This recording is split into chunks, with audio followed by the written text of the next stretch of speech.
Donc, dans cette année de restauration des fondements en Christ, il y a un sujet sur lequel le Saint-Esprit était en train de me travailler depuis plusieurs semaines maintenant pour partager avec le peuple. Et je ne savais pas comment il fallait le partager. Donc, je vais juste le commencer parce qu'il est capital. On a parlé depuis 3 mois maintenant de la vie de prière. Le réveil spirituel vient par la vie de prière, rien à faire. Mais ce n'est pas que le seul critère, ce n'est pas que le seul ingrédient. La vie de prière est capitale. Mais il y a aussi une autre vie dans laquelle se trouve incluse la vie de prière. Dis avec moi la vie de prière. Je voudrais parler d'un sujet très très important qui concerne la vie de tout croyant. Il est dit dans Colossiens 2, verset 6 que nous avons lu. Comme vous avez reçu le Seigneur Jésus-Christ, marchez en lui, édifiez-vous en lui, soyez enracinés en lui, soyez plantés en lui, soyez affermis, établis en Jésus-Christ. On reçoit le Seigneur Jésus-Christ, maintenant on doit marcher dans le Seigneur Jésus, on doit marcher comme il a marché, on doit vivre comme il a vécu. Si ce n'était pas possible, il ne nous le demanderait pas. Dieu ne peut pas demander à un être humain de faire ce que l'être humain ne peut pas faire. Si Dieu dit, c'est qu'il sait que tu peux le faire et il t'en a donné la capacité. Dis Amen. Et Dieu ne te demandera aussi jamais de faire quelque chose que tu ne peux pas faire. Jamais. Dieu ne peut pas faire ça. Satan peut-être, mais Dieu non. Dieu est un être spirituel. S'il dit à un être humain, c'est-à-dire un mortel, fais ceci, c'est qu'il sait que l'on peut le faire. Mais quand on marche avec Jésus, qu'on a reçu une chose capitale que tu dois impérativement connaître ou encore apprendre à connaître, c'est la vie de sacrifice. On nous a menti. En nous donnant l'évangile. En nous donnant l'évangile, on nous a dit que Jésus a tout accompli pour nous. Et on n'a plus rien à accomplir. Parce que tout est accompli. Tout est accompli. Oui, c'est vrai. Mais est-ce que tu es sûr que toi, tu n'as rien à faire? Tu as reçu le Seigneur Jésus. On dit tu as reçu Jésus-Christ, le Seigneur. C'est-à-dire le souverain, le maître, le patron des patrons. Le roi, tu l'as reçu. On te dit, c'est pas tout, ne t'arrête pas là. Marche en lui. Et une des manières de marcher en lui, très important mon frère, ma soeur, c'est que tu dois apprendre la vie de sacrifice. Oui. Est-ce que je peux continuer?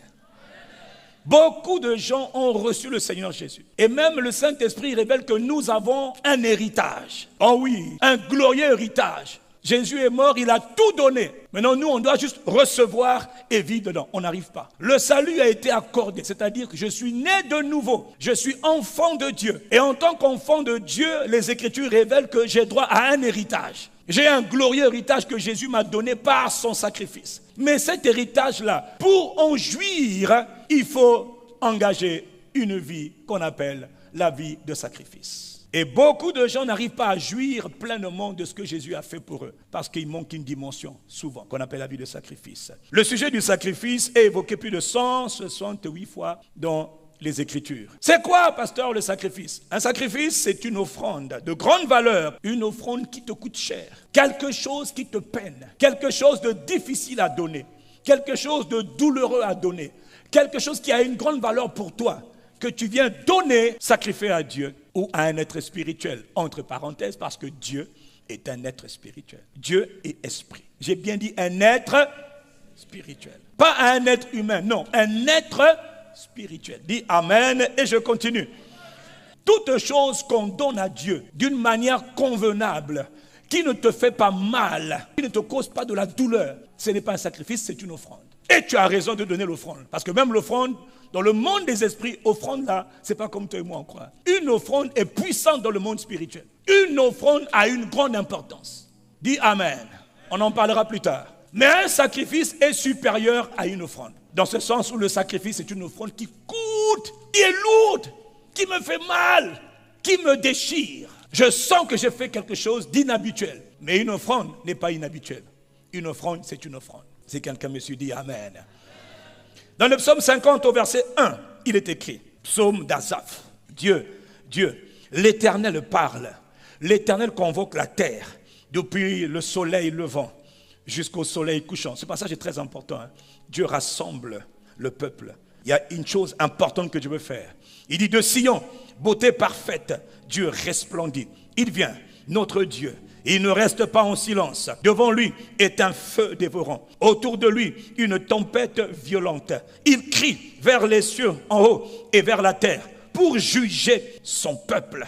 Et Dieu dit, rassemblez-moi mes fidèles, mes amis fidèles, qui ont fait alliance avec moi par le sacrifice. Dieu a un problème très important qu'il veut régler sur la terre des vivants. Il veut lancer des jugements, il veut établir des décrets, il veut prononcer des sentences. Et Dieu dit, j'appelle la terre, je suis le juste juge, je convoque la création. Mais il s'adresse à une catégorie d'êtres humains sur la terre.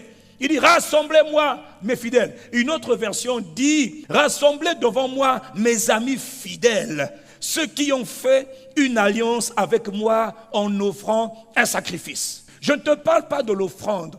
L'offrande, elle est importante, mais le sacrifice a une valeur largement supérieure à l'offrande. Je ne te parle pas d'argent, s'il te plaît. Je te parle d'abord du sens même du sacrifice ou de l'offrande. On peut donner à Dieu tout ce qu'il doit agréer, s'il te plaît. On ne donne pas ce qu'on veut, on donne ce que lui veut recevoir.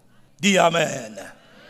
Je dois vous dire une chose très importante, mon frère, ma soeur. On ne nous a pas bien appris à marcher avec le Dieu vivant. Et c'est ça qui fait qu'on a beaucoup de problèmes. C'est ça qui fait que nos prières ne sont pas exaucées. Satan arrive à avoir l'avantage sur nous parce qu'on ne comprend pas comment fonctionne Dieu. Dieu est un être spirituel.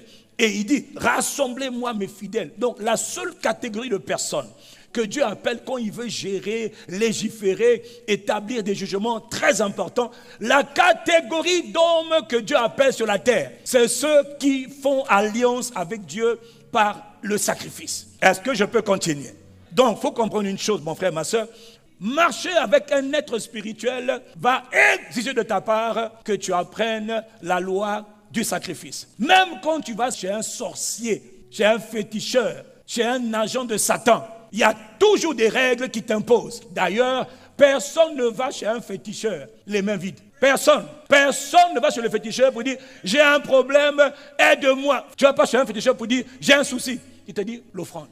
Donne un pigeon, donne un poulet, donne quelque chose. Tu dois d'abord donner. Nous on prie. Non, il y a la prière et puis il y a le donner qu'on va voir. La prière n'est pas tout. Lui il te dit d'abord donne. Ils connaissent les lois spirituelles. Toi, est-ce que tu connais les lois spirituelles? Tu viens consulter un féticheur pour qu'il lui consulte un être spirituel pour ton bien. L'être spirituel dit, je ne parle pas, je ne fais rien s'il n'a pas d'avoir une offrande. Et si tu veux obtenir quelque chose de lourd de la part de l'être, de la part de la créature spirituelle, c'est-à-dire le faux Dieu ou le démon ou le prince maléfique que ce féticheur sert, le prince maléfique là-bas te dit, s'il veut quelque chose de grand, il faut qu'il donne un prix qui est grand. Il faut qu'il offre quelque chose de grand pour obtenir quelque chose de grand. Tu ne peux pas demander à un être spirituel, qu'il soit Dieu ou qu'il soit un prince maléfique, de grandes choses, si toi tu n'as pas donné de grandes choses. Réveille-toi, réveille-toi, réveille-toi mon frère. Qu'est-ce qu'on t'a dit? Dieu dit qu'il faut faire alliance avec lui par le sacrifice. Mais le féticheur, le sorcier, il t'exige d'abord l'offrande. Voilà pourquoi il est écrit dans Deutéronome. Tu ne paraîtras pas devant l'Éternel les mains vides, jamais. Parce que Dieu est un être spirituel. Même si c'est un sou, je vous dis, frère, on ne nous a pas tout dit. Même si c'est rien, si c'est une offrande, l'offrande c'est toi qui décides de mon temps. Mais ne viens pas devant un être spirituel, les mains vides. C'est ce qui est écrit, c'est pas moi qui le dis. Deutéronome 16, verset 16. On ne paraîtra point devant l'Éternel les mains vides. Pourquoi? L'Éternel là est esprit. Parce que paraître devant un être spirituel avec une offrande, tu viens de lui donner un message. Tu viens de lui envoyer un message. Et réveille-toi frère. Premier message, je t'invite dans ma vie. Deuxième message, ô être spirituel à qui je fais une offrande, je reconnais que tu es supérieur. Je reconnais que tu es au-dessus de moi. Donc quand tu vas chez le féticheur, tu viens d'inviter l'esprit démoniaque que le féticheur invite dans ta famille, dans ta vie. Oh, j'allais seulement me promener. Mon gars, tu viens d'inviter le démon là, dans ta vie. C'est une invitation, que tu sois conscient ou pas. Le monde spirituel est un monde intelligent, plus intelligent que le monde des humains. Et il est subtil, il est mystérieux. Mystérieux veut dire que tout n'est pas toujours clair. Donc on fait des choses dont on ne connaît pas les conséquences. Tu allais voir chez le féticheur. Oh, j'ai seulement venu. Ok. Tu viens de dire à l'esprit là que le féticheur a invoqué. Ou les différents esprits que le féticheur invoque. Tu viens de lui dire, 1, je t'invite. 2, tu es supérieur à moi. 3, je m'offre à toi. 4, je te soumets ma vie. Je me soumets à toi. Je te reconnais donc comme étant mon maître. C'est pour ça que beaucoup de gens ont des problèmes, tout genre, toutes sortes de problèmes, à cause de notre ignorance. Mon peuple dit Dieu est détruit par son manque de connaissance et de Dieu et des lois spirituelles. Est-ce qu'on peut continuer? Le principal langage que les esprits connaissent, c'est le sacrifice. Autrement dit, tu auras du mal à marcher avec un esprit si tu ne comprends pas les lois du sacrifice. Si tu ne comprends pas que quand tu reçois un esprit dans ta vie, ce soit l'esprit de Dieu ou un esprit démoniaque, il va falloir que tu aies une vie de sacrifice. Il va falloir que tu apprennes la loi, le mystère, les principes spirituels qu'on appelle le sacrifice. Mais on ne peut pas parler de sacrifice, non, si on ne parle pas d'abord au préalable de ce qu'on appelle une alliance. Non, un sacrifice est fait dans une alliance. On ne parle pas de sacrifice si on ne parle pas d'alliance. Dis avec moi, sans alliance, il n'y a pas de sacrifice. Mais parce qu'il y a alliance, quand il y a alliance, maintenant il y a sacrifice. C'est quoi une alliance, pasteur? Oh, une alliance, écoute-moi bien. Une alliance, c'est à la fois, entre guillemets, deux choses. Une alliance, c'est un accord sacré. Je parle d'une alliance avec un être spirituel. Une alliance avec un être, avec un esprit, c'est un accord sacré entre deux ou plusieurs parties. Un à gauche, un à droite. Ou un à gauche, plusieurs à droite. Ou plusieurs à gauche, plusieurs à droite. Deux parties, quel que soit le nombre. Deux parties s'entendent pour faire une alliance. C'est-à-dire qu'ils viennent de faire un accord sacré. Mais l'alliance, ce n'est pas seulement un accord sacré, non. L'alliance en question, c'est aussi un lien sacré. Je parle de sacré pour te montrer le caractère. Ce n'est pas juste un accord. Non, je suis d'accord. Non. C'est plus qu'un accord. C'est un accord qui est sacré. Ce qui est sacré, c'est ce qui est sacré. Ça veut dire qu'on ne blague pas avec. Il y a des règles. On ne dit pas, je n'ai pas fait exprès. Aïe, il était sacré. Que tu aies fait exprès ou pas, tu es lié. L'accord veut dire qu'on s'accorde sur quelque chose. Et le lien veut dire qu'on est lié avec un esprit ou avec plusieurs esprits. On s'est accordé sur quelque chose. Une des raisons de nos souffrances aujourd'hui, là, c'est à cause de ça. Les alliances qu'on ne connaît pas, des accords sacrés ont été noués, ont été liés, ont été conclus. Et deux, des liens ont été tissés. Et quand un lien, si j'avais une corde, j'allais te montrer comment toi et moi, on est attachés. Quand tu veux partir, il te dit, tu pars nulle part. Laisse-moi partir, tu ne partiras nulle part. On est liés. On a été liés. Tu es lié à moi. Tu es lié à moi. Tu dis, laisse-moi. Au nom de Jésus, laisse-moi. Il te dit, pas question. Tu es lié à moi. Tu m'appartiens. Tu ne partiras nulle part. Je m'appelle débauche. Je m'appelle échec. Je m'appelle pauvreté. Toi et moi, on est liés. On a été liés. Tu te dis, mais je n'ai pas été lié. Si. Dans ta lignée, tu as été lié. Une alliance comporte des clauses, des droits et des obligations. Il y a beaucoup de types d'esprits dans le monde spirituel et sur la terre. Il y a des esprits errants. Ils viennent, ils sont envoyés, ils viennent dans ta vie, ils te rendent malade, ils sont dans ton estomac, dans tes yeux, tes oreilles, dans ton corps, dans ton âme, ils te rendent triste, etc. Et parfois, ces esprits-là rentrent, et puis tu peux les chasser facilement. Sors, ils sortent. C'est vrai. On les appelle des esprits errants. C'est-à-dire, ils se promènent de corps en corps. C'est comme des sans domicile fixe. Ils n'ont pas de maison fixe. Donc, dès qu'ils trouvent une maison là, tu vas aller commettre un péché. Dès qu'il est rentré, enfin j'ai un abri. Ouf! Moi, je m'appelle l'esprit de colère. Je suis l'enfant. Je vois, parce que les démons ont besoin de maisons. Les esprits cherchent des maisons. Et leur maison, c'est toi. Ils te cherchent. Les esprits de débauche cherchent des maisons. Ils disent, quand je veux trouver mon corps, ah là là, oh là là, il faut que je couche au moins 10 fois par jour. Ah là là là là là là. C'est un esprit. Hein. Et quand ils sont 10, les 10 là doivent être satisfaits. Non, est-ce qu'on peut parler? Et donc, malheureusement, à chaque rapport sexuel, tu ne le sais pas, mais tu t'engages dans d'autres alliances. Donc, la vie de beaucoup ressemble à alliance sur alliance, sur alliance, sur alliance, alliance. On dirait, Singa, les fils que tu as cousus, tellement cousus, tissés de tous côtés. On ne sait même plus finalement où est le fil original. Et pour sortir, devenir un seul fil. Mon gars, ça peut te prendre même 50 ans. Hein. Tout ça parce que tu as lié. Accord ici. Chaque rapport sexuel te met dans une alliance. Chaque rapport sexuel te plonge dans une alliance, te fait conclure une alliance. Pourquoi? Parce que pendant les rapports sexuels, c'est le sang qu'on échange. Le sang, c'est la vie. Tu es lié. Que tu veux pas, tu es lié. Ok. Donc, il ne faut pas venir voir le pasteur. Pasteur, déliez-moi. J'ai dit, mon frère, délie-toi toi-même. Vraiment, là, il ne faut pas nous fatiguer. Il faut écouter la parole d'abord. On va t'aider, mais il faut d'abord que tu entendes la parole. Donc, si quelqu'un écoute la parole, dis-moi un bon amen. Aujourd'hui, je suis en train d'établir les fondements de ce message sur la vie de sacrifice. Dis-moi amen et je continue. Donc, dans l'alliance, il y a des obligations. Dans l'alliance, il y a des droits que toi tu as, mais tu as aussi des obligations. Donc, chaque partie dans l'alliance a ses droits et les obligations. Chaque partie doit respecter donc des clauses. Je ferai ça, mais toi aussi tu vas faire. Je parle, toi aussi tu dois parler. Je pose un acte, toi aussi tu dois le poser. C'est ça l'alliance. Et dans le cadre de l'alliance dans laquelle on rentre, il faut que tu saches une chose. Quand tu rentres en alliance avec un esprit, alors là, l'esprit va exiger des sacrifices. Toujours. L'esprit va exiger de toi un style de vie qu'on appelle une vie de sacrifice. Si c'est un esprit, par exemple, des eaux, un esprit de débauche, quand il rentre chez toi, là, il va te dire désormais, habille-toi de manière décousue. Je veux que ta nudité soit visible parce que moi, je dois attirer les gens. Et donc voilà pourquoi, comme tu as fait alliance avec un esprit, même si tu ne sais pas, tes vêtements là sont toujours décolletés, même ta démarche est toujours... C'est-à-dire, on doit voir ta nudité. Ta nudité, c'est eux. S'il n'y a pas de nudité, personne ne s'intéresse à toi. D'ailleurs, même quand tu es fermé, même ta manière de parler, on sent que tu aimes séduire. C'est pas toi, hein? C'est un esprit qui se manifeste, qui veut sa part. Lui, il veut que tu t'offres au... Hey. Quand un esprit vient dans la vie d'un homme, c'est pour exprimer ce qu'il est. Est-ce que je parle à quelqu'un? Je peux continuer. Parce que... Dis avec moi alliance. Dis avec moi sacrifice. Oui. Mais tu dois comprendre une chose. Il est écrit à propos de Dieu, dans Deutéronome, même dans Exode, quand Dieu apparaît à son peuple Israël, Dieu dit à Israël une chose qui le concerne, c'est qu'il dit que moi je suis l'Éternel, je suis un Dieu. Un Dieu. Il dit je suis l'Éternel ton Dieu, je suis un Dieu. Ah, écoute-moi bien, le Christ que tu as reçu là, il a une particularité. C'est un feu dévorant, oui, mais je suis un Dieu. Le mot Dieu jaloux, dans d'autres versions, dit le Dieu qui ne tolère aucun rival. Il ne tolère pas la rivalité. Tu sers Dieu ou tu ne sers pas Dieu. Les mélanges, Dieu n'est pas là-bas. Les mélanges, Dieu ne te suit pas.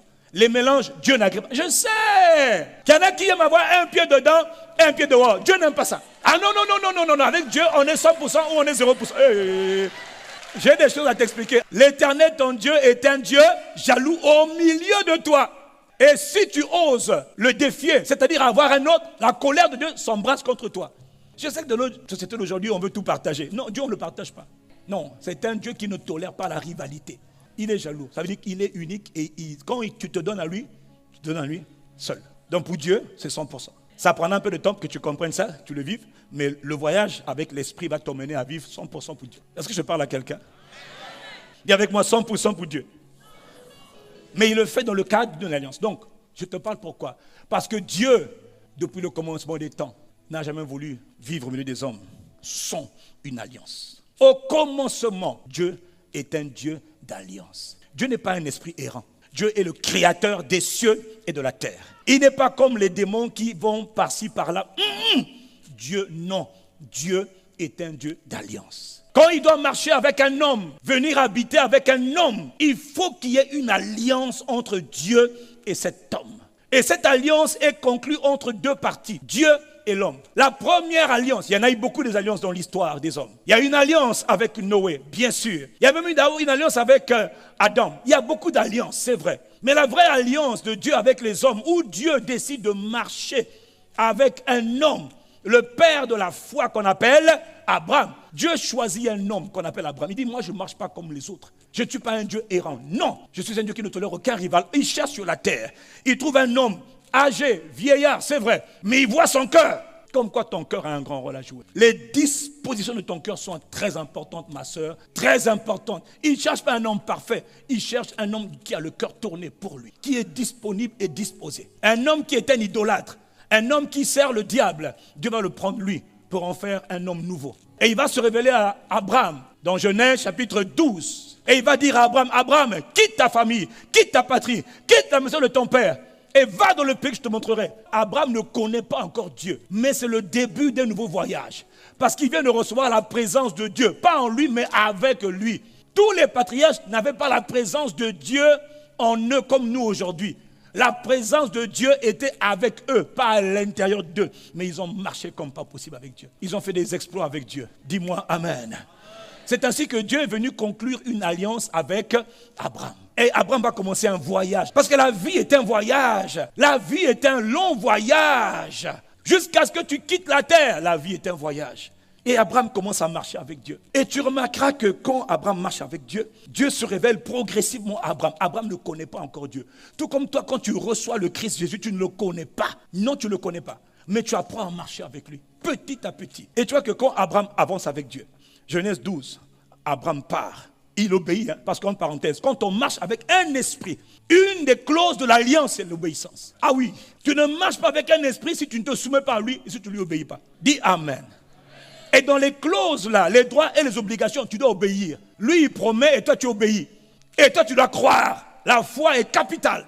Si tu ne crois pas en l'esprit à qui tu t'es soumis, avec qui tu es rentré en alliance, tu vas avoir des punitions. Satan est méchant. Hein? Les gens qui marchent dans le monde des ténèbres, là, ils connaissent ces règles-là. Ils savent qu'avec le diable, on ne blague pas. Quand c'est un serpent là, qui vient des mers ou qui vient des forêts, là, on ne blague pas avec lui. Si tu violes ces règles, tu es puni. Il te frappe pour t'éduquer.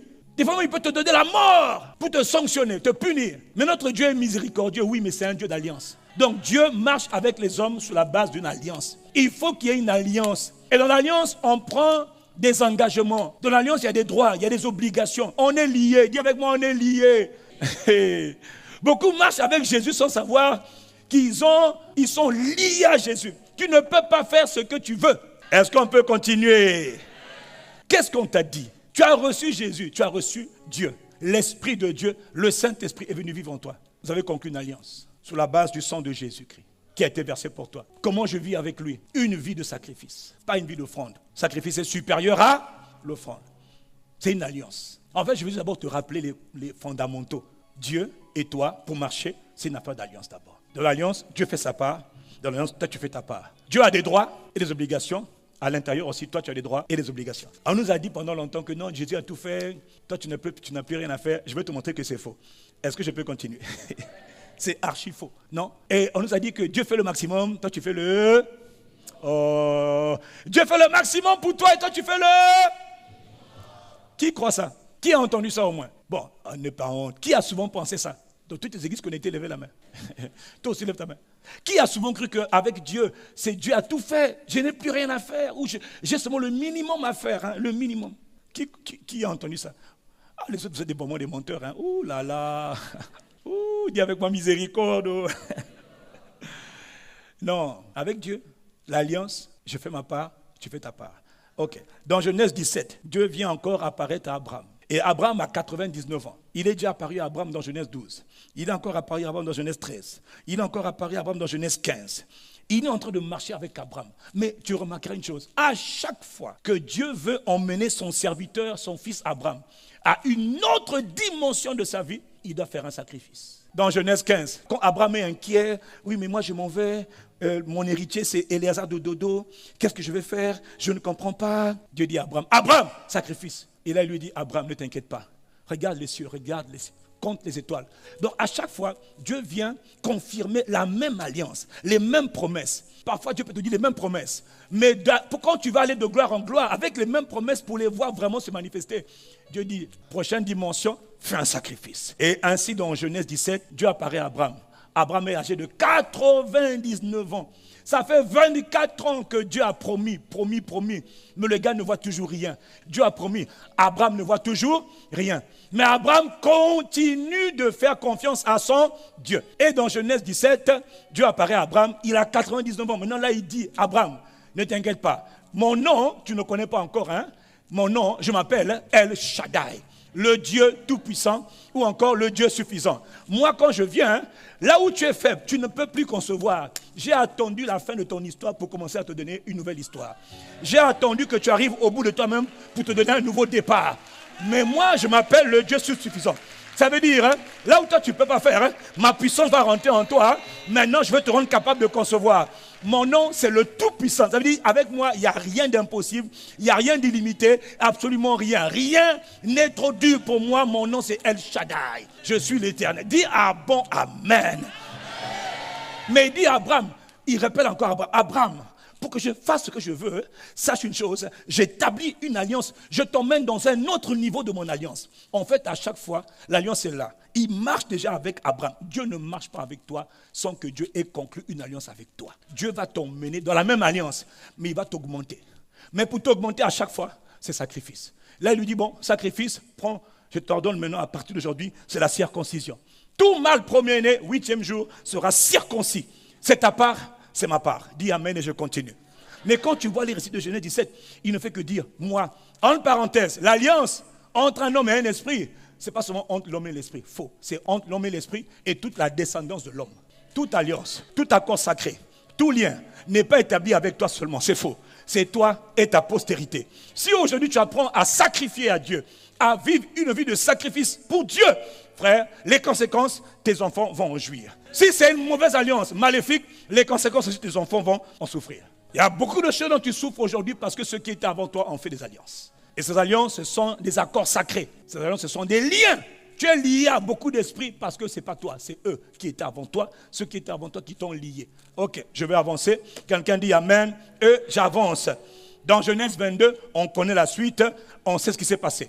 Après 25 années de marche avec Dieu, ok, Abraham a finalement eu son Isaac. En parenthèse, pour que Abraham ait eu Isaac, il fallait que Dieu intervienne encore. Il dit Abraham, El Shaddai a manifesté sa puissance, l'alliance a été confirmée, Isaac est sorti, Abraham a pratiqué la circoncision, dit Amen.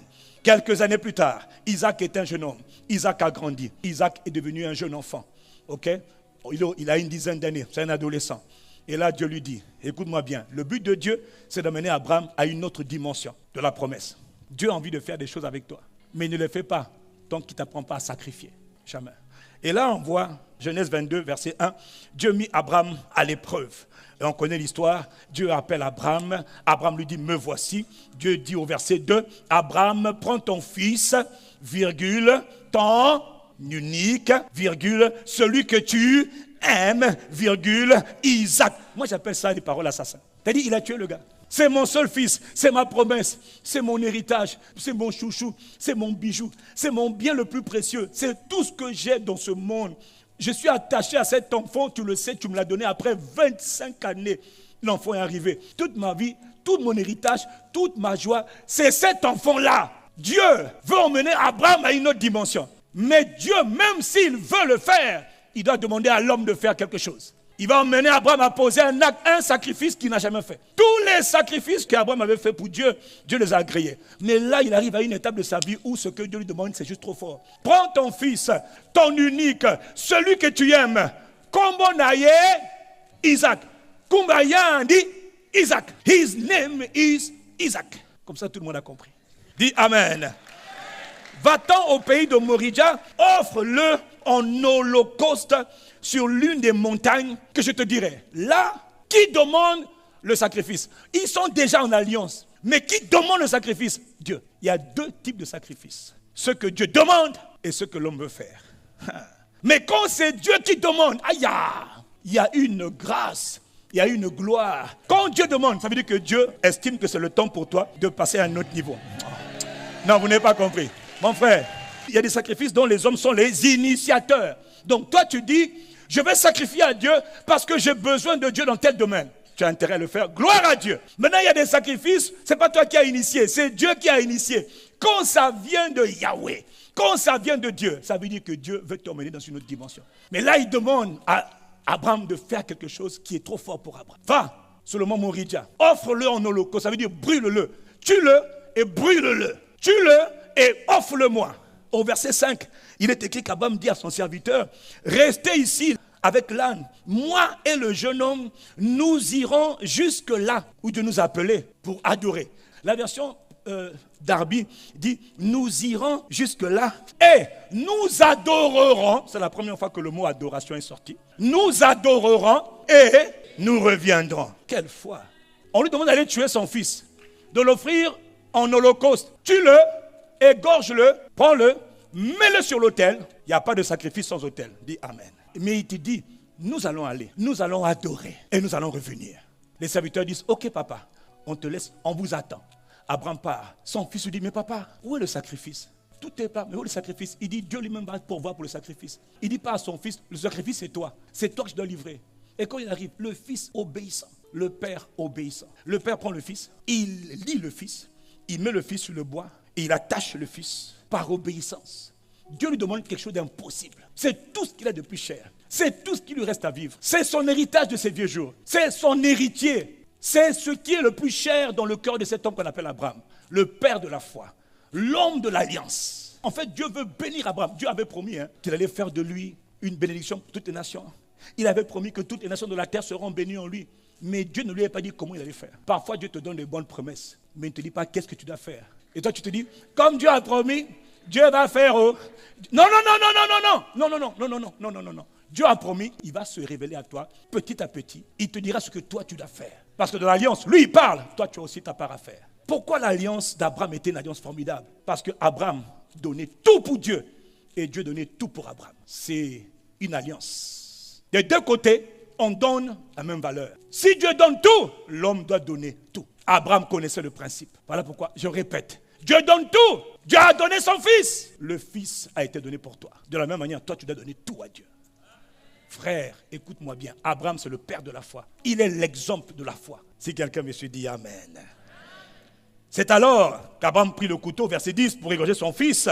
Et alors, verset 11, l'ange de l'Éternel l'appela des cieux. Il dit, Abraham, Abraham, n'avance pas ta main sur l'enfant et ne lui fais rien. Car je sais maintenant, Abraham, que toi tu crains Dieu, que tu honores Dieu. Et que tu ne m'as pas refusé ton fils, ton unique fils. Abraham était prêt. Arrête. Ne tue pas l'enfant. Terminé. J'ai vu ton cœur. C'est fini. Maintenant, c'est là que Dieu parle à Abraham. Au verset 16. Dieu n'avait jamais fait ça auparavant. Depuis le temps qu'il marche avec Abraham, Abraham marche avec lui. Dieu n'a jamais juré. Dieu n'a jamais juré. Il y a des hommes qui sont en alliance avec Dieu, à qui Dieu a juré. Frère, si tu es dans la lignée de cet homme-là, ta vie est merveilleuse.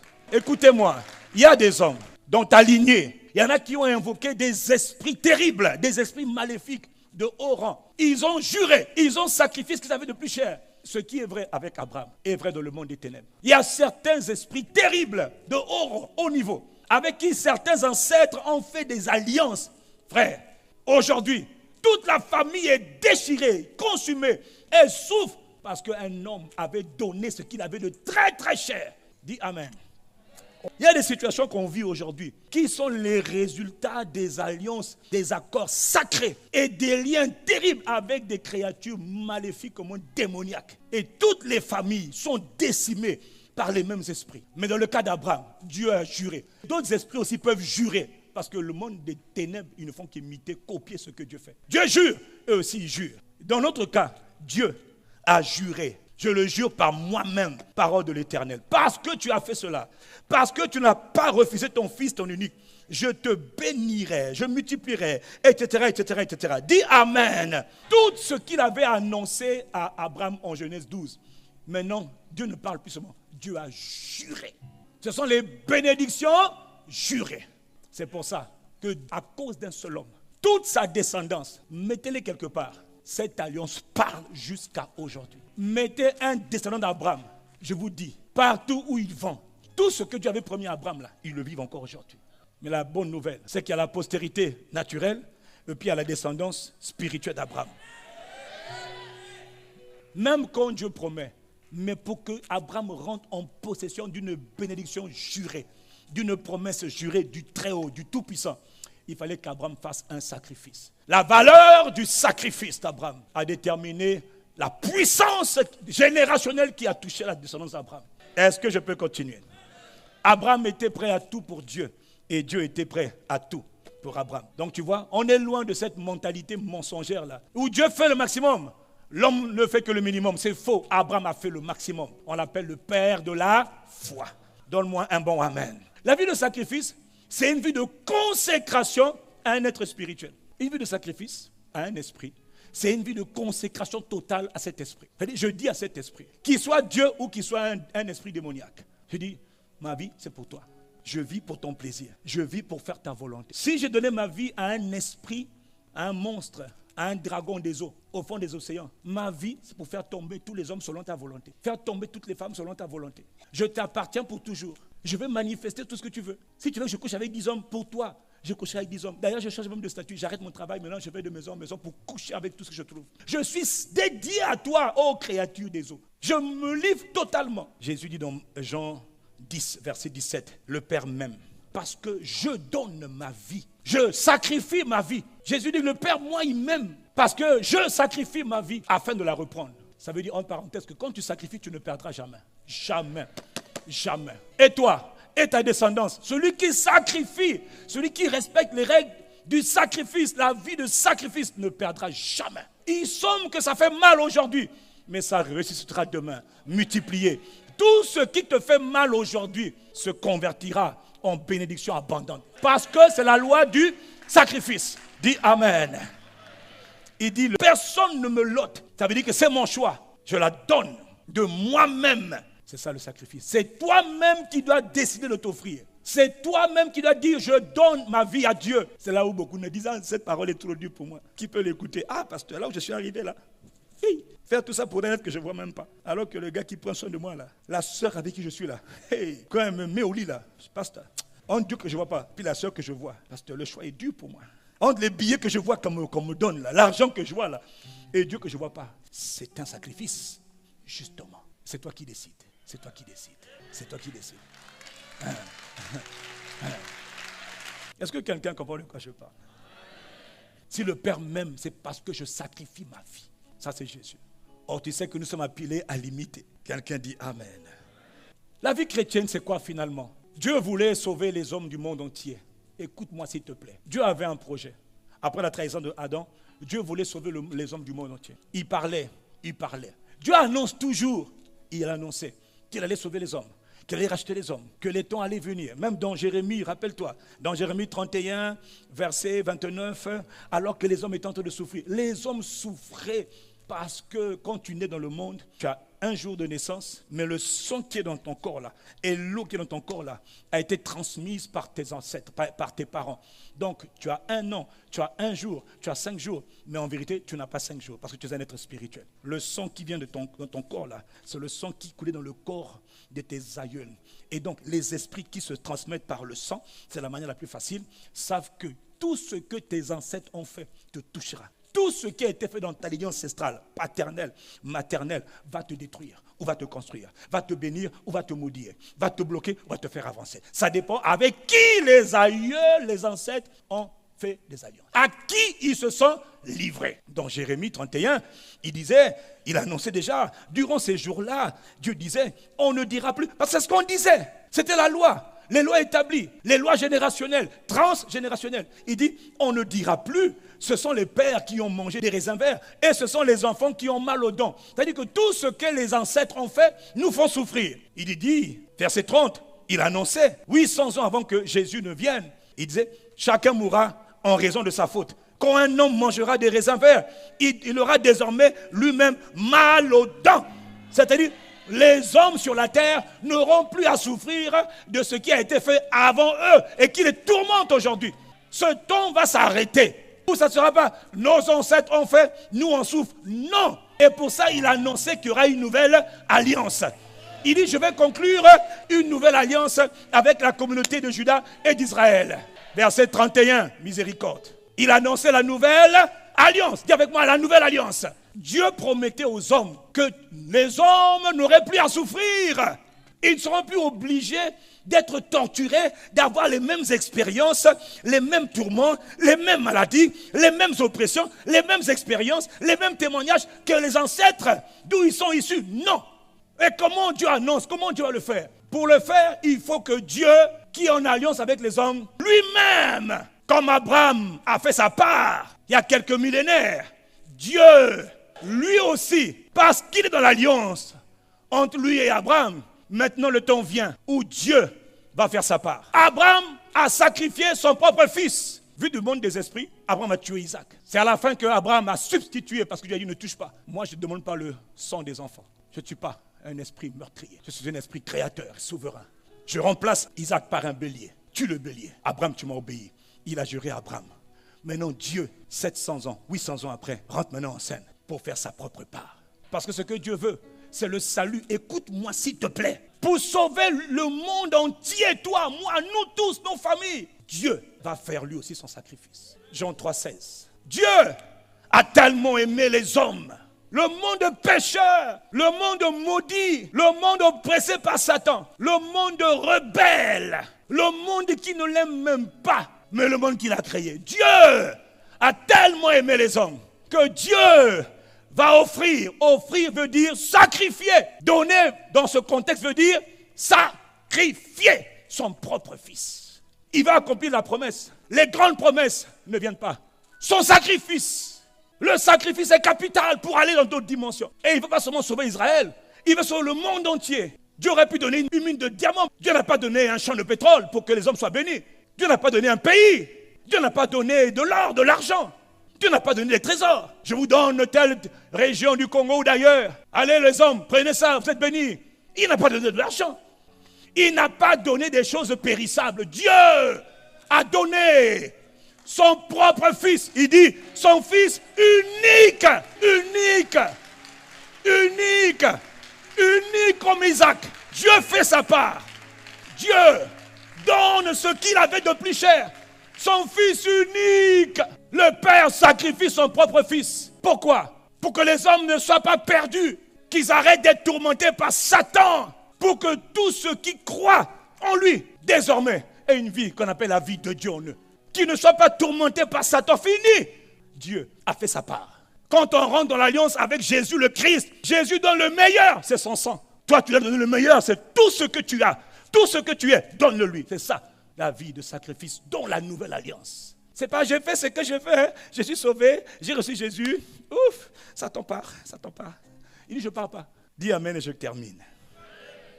Luc 22, verset 20. Jésus dit, de même, dans la nuit où il fut livré, avant de s'offrir en sacrifice, la veille, quelques heures avant, il est fait asseoir autour du repas qu'on appelle la Sainte Seine. Et il prit la coupe après le souper. Il a leur donné en disant, cette coupe est la nouvelle alliance que le Père a prophétisée. Je suis fils de Dieu. Je suis le fils de Dieu. Je suis Emmanuel. Je suis le Dieu fait chair. Dieu va me livrer pour que tous les hommes du monde entier soient libres. Une seule alliance avec du sang pur, du sang éternel. Aïe, va permettre à tous les gens de toute génération, toute époque confondue, de pouvoir expérimenter, la nouvelle naissance, devenir enfant de Dieu, la délivrance, la guérison. Tout cela sera possible par le sacrifice d'un seul homme, Jésus le Christ. Il dit, ceci est mon corps qui est brisé pour vous. Il dit, ceci est mon sang. Le sang de la nouvelle alliance qui a été ratifié, qui a été conclu pour vous, pour toi, pour toi, pour toi. 2000 ans passés, il est en train de ratifier. Parce que pour que tu sortes des alliances ancestrales, des alliances territoriales, pour entrer dans une nouvelle alliance. Mais cette alliance-là lui a coûté sa propre vie. Quelqu'un me donne un bon amen.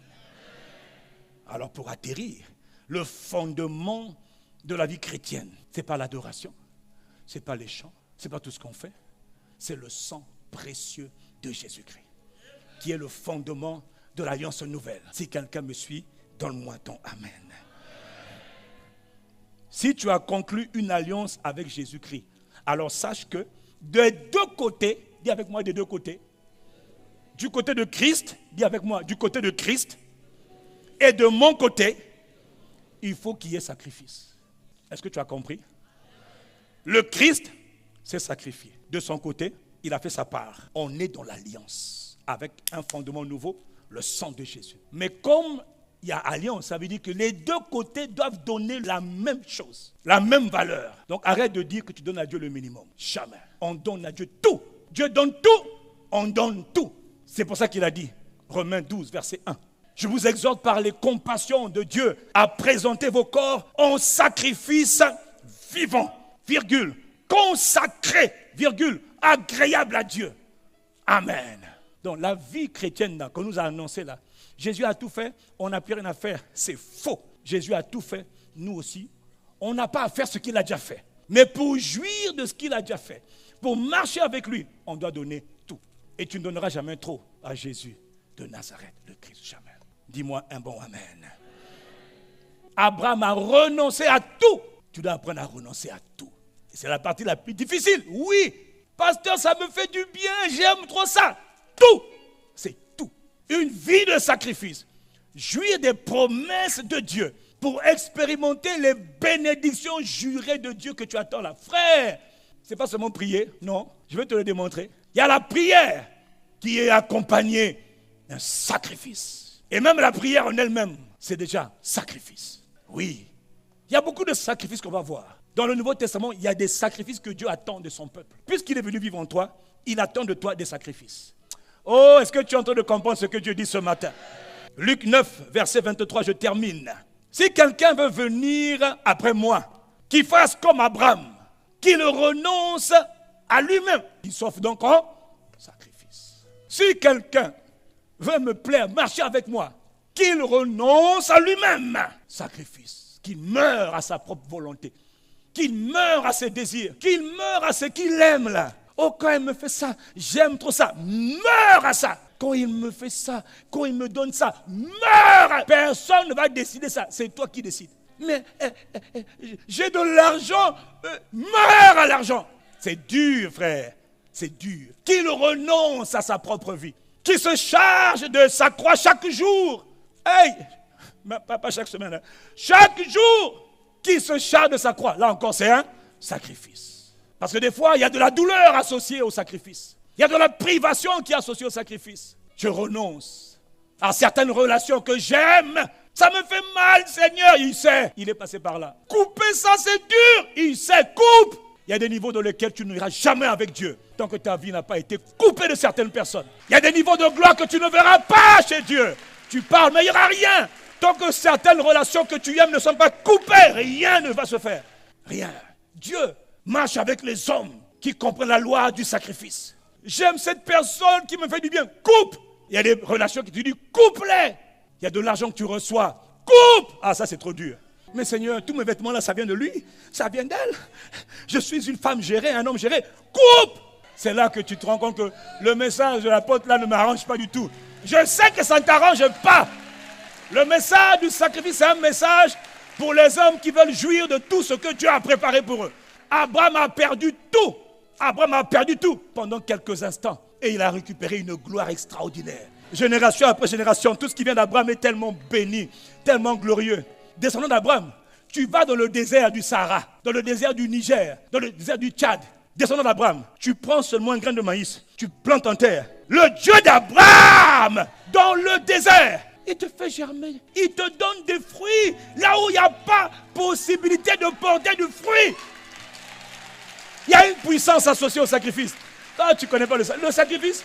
Là où il n'y a pas de travail, là où tout le monde est au chômage, on mène quelqu'un qui est descendant d'Abraham. Il a seulement 5 000 francs CFA. Il commence le business avec 5 000 francs CFA. Mais la puissance de la bénédiction. Hey!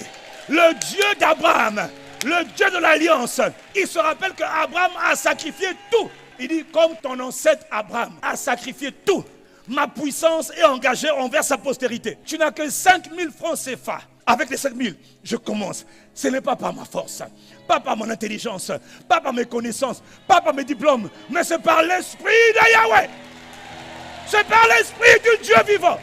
Les 5 000 deviennent 5 millions. Les 5 millions deviennent 50 millions. Les 50 millions vont devenir 500 millions. Les 500 millions vont devenir 5 milliards. Les 5 milliards vont devenir 50 milliards. Il dit, je te bénirai. Non, vous ne connaissez pas le Dieu. Dis avec moi, le sacrifice. Mais avant d'en arriver là, quelqu'un a dû couper, sacrifier, renoncer pendant un peu de temps. Dieu nous enseigne quelles sont ces choses qu'on sacrifie à Dieu, qui emmènent un déclenchement de faveur et de grâce. Il y a des choses que tu peux expliquer. Tu peux mesurer que oui, il a fait l'école, il a étudié. D'ailleurs, même faire l'école, ça ne veut rien dire. Ce n'est pas une garantie. Frère, il y a des bénédictions terribles qu'on appelle les bénédictions jurées. Mais pour en jouir, Dieu a fait sa part. Tu dois faire ta part. Tout ce que tu as ne t'appartient pas. Offrez vos vies. Toi, tu es prêt? La plupart ne sont pas prêts. Ce message ne sera pas aimé, je sais. Ce n'est pas un problème. Ton évangile où on te dit que Dieu a tout fait. Dieu m'a tout donné. Oui, toi aussi tu dois tout donner. Dieu m'a tout donné, car il est fidèle. Toi, moi, je dois tout donner. Moi, je dois tout donner, car Dieu est fidèle. Moi, je dois tout donner, comme mon Dieu. Moi, je dois tout donner à Jésus-Christ, car il est fidèle. Acclame Dieu. Acclame Dieu le Père, le Fils et le Saint-Esprit. Mets-toi debout, donne à Dieu des acclamations. Ne t'occupe pas des dimancheurs. Les dimancheurs, vous êtes bienvenus. Mais cette parole est pour ceux qui veulent passer, vivre la gloire de Dieu sur la terre. Cette parole est pour ceux qui veulent vivre pour le plaisir de leur Dieu. Oh, gloire à Dieu. Béni soit Dieu. Loué soit Dieu. Honoré soit Dieu.